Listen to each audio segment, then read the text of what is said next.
Hey viewers, welcome to another game with the Casual Pro Gamer. Today we're doing a game between Jaedong playing as EGJDRC and Stephano, although we cannot actually, well, you can read his name here. Stephano playing as EG Stephano RC. So both of them from the Evil Geniuses team. And this is the best player from StarCraft 2 versus the best player from StarCraft Brood War, which is basically StarCraft 1, the expansion. And I am really looking forward to this. Actually, I was looking forward to the entire best of 3, but I only have one game, so I'm sorry about that. I only have game 1. Already checked, well, I didn't actually check whether the other games were there because I never do that.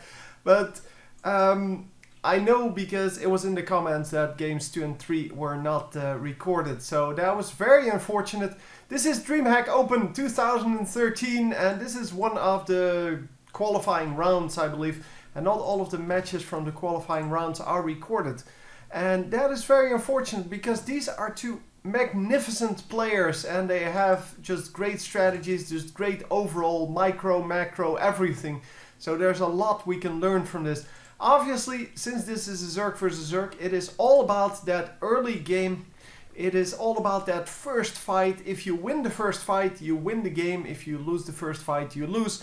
The only thing you can come back is if your opponent makes a big mistake, and that normally doesn't happen at this level. Obviously, in the lower levels, it happens all the time. So yeah, you really don't have to worry about it. But in this case, it is all about the units you go for. And we have seen Jaedong go for a lot of Zerglings early on.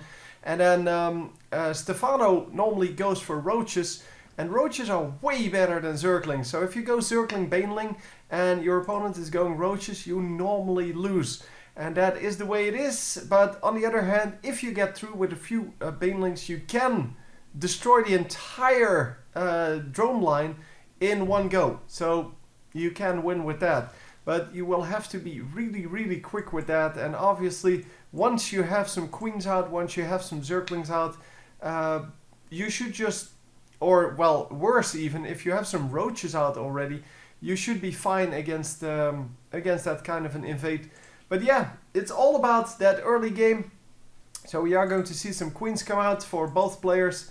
And both players going for that spawning pool into hatchery, not going for the fast expand before the spawning pool. And that is obviously the way to go here because they want to be safe. They want to make sure that they don't have that that entire well, enemy army in their base before anything else happens. And we are experiencing some severe lags here. I don't know where it's coming from, so I'm assuming it is in the replay. And yeah, the queen, you could see it. It spawns some larvae and then runs to the natural expansion, which is not up yet. It's going to be the same over here. The queen is not out yet. No, it is out. It is out. It is just taking a little detour. It is going to the natural expansion, and most of the time they will inject the larvae straight away because, well, that's what you do.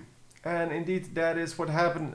That is what's happening. Some of the players will actually go, and this is where you your spawning pool comes in handy. If you don't build your spawning pool, and this would not be 2 Zerglings, but like several more, this could have actually been way worse. And you can see that Jaedong is once again going for those Zerglings. So just like I said, he has done that in the past. He's going to split them up into 2 groups. One group going for the natural expansion through this route, and the other one going through this route, kind of scouting around with those Zerglings before doing anything else. So there is a spine crawler coming up. There are 2 queens defending, but the 2 queens will, well, they will actually be enough. Okay, I wanted to say will not be enough, but they are actually enough because there are Zerglings between the, well, Jaedong Zerglings and the queens from Stephano. And all in all, yeah, this just didn't work out. Once again, going for that Zergling opening and once again failing hard. There is no Roach Warren up yet. There's probably no Roach Warren up here either. No, there's a Baneling nest once again, and it is just the standard crap. Yeah, I don't know why Jaedong keeps doing this. Maybe in the Korean scene, this is really a winning tactic. So going for those banelings really wins out. But in the international, well, in the European scene, this is really not working out. And well, he's going to lose this fight because obviously there are more Zerglings, more blue Zerglings than red Zerglings. There was no wall off. And wow, 3 Zerglings die there to one of the banelings and 1 more. So that's 2 for 2 Zerglings for each baneling. That is not worth it at all. Because banelings are, well, they cost 3 times the resources that Zerglings cost.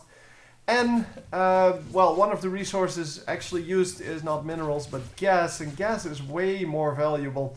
It's about twice as valuable normally. Well, no. I should say in StarCraft 1 it was twice as valuable. I don't know in StarCraft 2 because I've never actually looked at the numbers.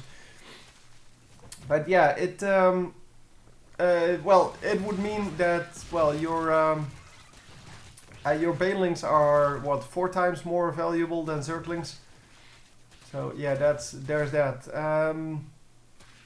Okay, so we did have some of the Zerglings in the base, but a great defense here. Putting out a lot of Zerglings, by the way.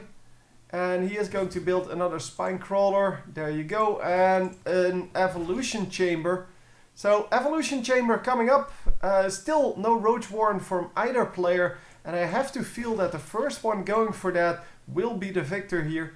And well, we'll have to see if someone actually dares to go for that. Because it's a big investment. It does put you behind a little bit in the army. And oh, do these banelings work?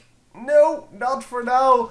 Yeah, he keeps attacking with 2 of them, 2 Zerglings, because, well, as I said, the banelings are way more expensive. So detonating a baneling on 2 Zerglings, that would be suboptimal. It would put you behind instead of ahead. And banelings are, of course, those units that you build to try to get ahead. It is Stephano going for the roach warren first. There's no roach warren. There's a spire coming up here. Oh, that might work out as well. Spire coming up for Jaedong. Spire was, of course, the tech to go for in StarCraft 1. Because, well, you didn't have roaches. You had the lurkers, which were burrowed units. And they attacked while burrowed, which was very useful because you needed to have detection. But Zerg obviously got detection from the overlord straight away. Nowadays you have to build overseers, but that was not the case before. Oh, almost losing his entire group of Zerglings to these banelings, but the banelings did not react in time and he didn't actually lose anything there. So let's see. Yeah, there's I can't bring up the workers lost. That was really something I would have wanted to see. Jaedong lost a little more here in the resources, but it's all about who gets the most stuff out. Because if he can build a lot of these mutalisks, that is, yeah, he's building 6 mutalisks. That might actually work against the Zerglings, but not against the roaches. Roaches are really, really good against, well, against a non-pressure situation, I guess. And so mutalisks will not put pressure on the roaches. And so the roaches will, yeah, there come the roaches, 7 roaches. It's not a whole lot, but they are sent straight to the front of the base. There you go. They are sent straight here. And, well, we'll have to see how that works out. So the hatchery gets cancelled here. And he does see the mutalisk now. And once he sees the mutalisk, let's see how he actually reacts. Yeah, he's going to react by building spore crawlers. Spore crawlers are, of course, awesome against this kind of, well, attack. Spore crawlers and queens will do just fine against the mutalisk. It is, of course, the point here to pick off as many drones as possible. And there is, I guess, another spore crawler up here. And yeah, we couldn't see what that was because of the, well, the GUI, the UI, I should say. They changed the UI for DreamHack. And it makes it impossible for me to see what things are. And yeah, well, it's kind of annoying, to be honest. So there goes one of the banelings, one of the roaches. And roaches, yeah, they, oh, once again the cancel. Yeah, they are going to die to these Mutalisks, obviously, but I'm not sure if it's enough pressure. Because you can build way more roaches than you can build Mutalisks. And you can of course split them then into groups. And the Mutalisks can only chase one group. But if you split your Mutalisks, unless you have a whole bunch of them, you're not going to do very well against them. Because they need a lot of hits to actually die. And what are we building here now? It seems that infestors are the tech of choice against these Mutalisks. And infestors might actually be good enough. Fungal growth? No! He doesn't have it? Really? Oh, come on. Yeah, there is a spore crawler up. The spore... Oh, he's going to spread it around. But the fungal growth hitting all of them. The infested Terrans coming out. And is he going to be able to kill these Mutalisks? Oh my god, no. All of the infestors go down. All of the Mutalisks stay alive. And there is another group of Zerglings out on the field. The Zerglings are not going to do too well because there are Zerglings defending. There are also, I'm assuming, some spine crawlers out or something like that. And holy crap, this is turning out to be just a very, very long match. And that is awesome. So another spore crawler here. Spore crawlers are, of course, anti-air for those of you who don't know, and the spine crawlers are anti-ground. And well, you just build both of them if you're going up against a mixed army, obviously. So yeah, the fungal growth killing all of the Zerglings without taking any damage. That was just one fungal growth, and yeah, it is not about the Zerglings though. It is about these Mutalisks. And can they pick off the spore crawlers? I'm assuming this is a new spore crawler. And yeah, he does have to fly around a little bit. Getting another overlord, but it's not going to matter. This fungal growth misses there. Fungal growth is of course a skill shot. So yeah, you do have to hit it. Wow, this is going to be so close. He did lose a few of his Mutalisks, I have to feel, but I didn't really see where. And wow, we do have Zerglings in the base, but wow, now Jaedong switching to Mass Roach. He still has his Mutalisks up. If he can get those Mass Roach into the base of Stephano, this is going to be over. He is mining from one more base, although, well, no, he has one more base. He's not actually mining from it. So, yeah, we'll have to see how that works out. Because, of course, if he was mining from that base, it would have been already over. He would have had such a high income comparatively that, yeah, that wouldn't be very fair. Anyway, the Spore Crawler doing some great damage here and losing quite a few of his Mutalisks. The roaches coming in, the roaches all getting fungled. And with the fungal growth on them, they take a lot of damage, but can the few roaches from Stephano actually hold this off? Another fungal growth goes down on a couple of them, but only hitting a few, and this is, yeah, it is still alive. He is taking down those spore crawlers because the spore crawlers are taking down his Mutalisks, and that is something he wants to avoid. More Mutalisks coming in, and we are still attacking, but yeah, the the roaches finally die. And Stephano is the one with the roaches now. And if he can define this spore crawler, he should be fine. So once again, the pressure on the roaches not enough to actually, well, break into this base. And all of the workers are still available. So let's see, the army, no, that's, I forgot which tab has the income, I think. Yeah, the harvesters. So you can see that Jaedong has way more harvesters than Stephano, and that should actually put him ahead. And we will have to see if that actually works out. He's going for swarm hosts now, really mixing it up with all of the units. And if he can get those swarm hosts to actually, well, be in the front and defend that base, then yeah, he should be fine against the roaches. Because the roaches kind of get stuck on them. Obviously, the Mutalisks cannot really attack them either.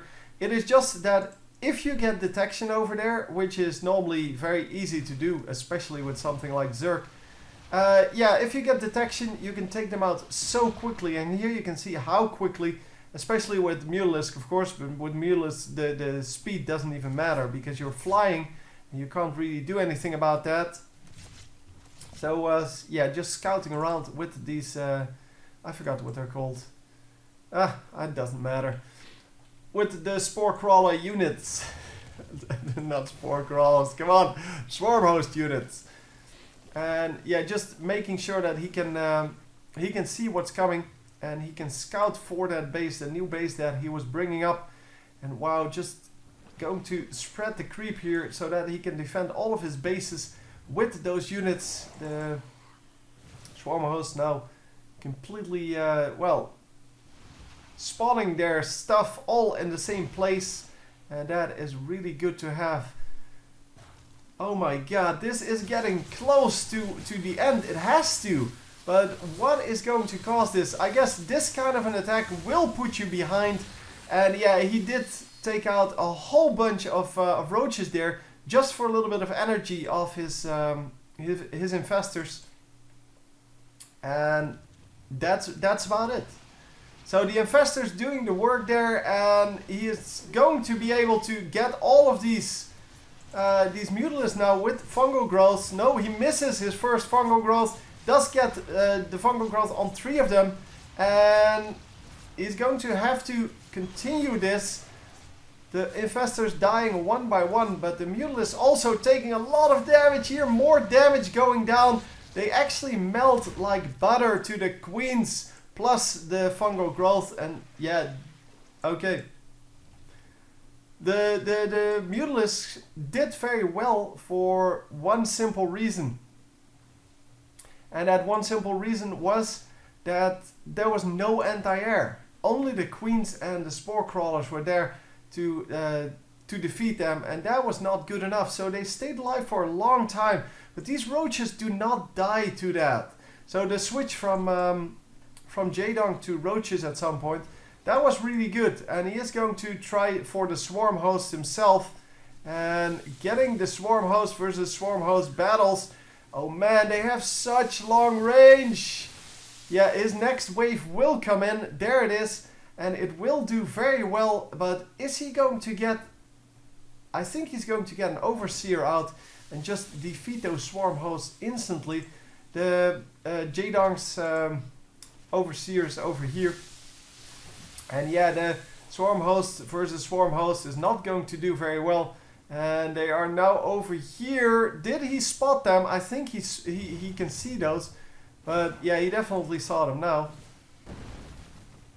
Because they are coming up against his base. I'm not actually sure if he saw that with that creep. But apparently not. He is going further and further into that base. And a lot of roaches here. Oh come on. This must by now be the final battle. Look at this matchup, man. This is crazy mode. So many swarm hosts. Swarm hosts are really good if you can protect them, and that is of course a big if, because most of the time that's why they die. They die because there is no protection for them, and with those roaches that are here, oh, he got fungal growth so hard. Can he actually make this work? The little creatures here cannot get through, and they cannot help with the deeps. The damage per second. He does take out that base though. And we do have a Viper out now, or that is coming out. Well, actually 3 Vipers that are coming out. And they might actually be able to do something about this. Vipers are of course not really considered to be good. That's why we normally only see them in the very late game when all of the other units kind of already failed. And huge amounts of units coming out. Swarm host being stuck, or well, just completely stuck in his own units, and it is going to get taken out right here. Oh, right next to the spore crawler.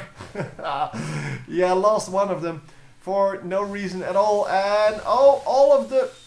No, so many of them died. Oh, that was so unfortunate. Running straight into those swarm hosts with his roaches. Definitely didn't want that. And he is going to take out all of these infestors. And wow, yeah, the infestors are of course very valuable. it seems that, wow, he just took out this base, and that was the, yeah, this base I didn't even realize. It was of course the last mining base, because we had been in this game for so long that both of them only have one base up. And yeah, well, this, or Jaedong had a new base coming up, and since Stephano couldn't make this one work, wow, I really thought Stephano was going to win this. Even though he was being pressured all the time, and then he loses this base and it is all over. But he won so many of the engagements, and I don't know if the units lost will show that. But yeah, Stephano, no, he did in the end lose more units, and I guess he, or more resources I should say, because the units, yeah, I don't know if that's a fair count, because obviously, well, you have Zerglings versus Roaches, that's not a fair count, and then you have, I don't know if they're probably not in there, but those spawns from the swarm hosts, they might actually be in there as well, although I don't think so, because that would have been more than 200. But anyway, a very nice match, very, yeah, just high pressure situations, and I thought that that Stephano would come out of this ahead, just for the simple fact that he won so many of the early engages. But well, it's Jaedong, man. It is the best one at StarCraft Brood War. So yeah, you can't count him out, even if he's a little bit behind. So anyway, hope you enjoyed, and I will see you next time. GG.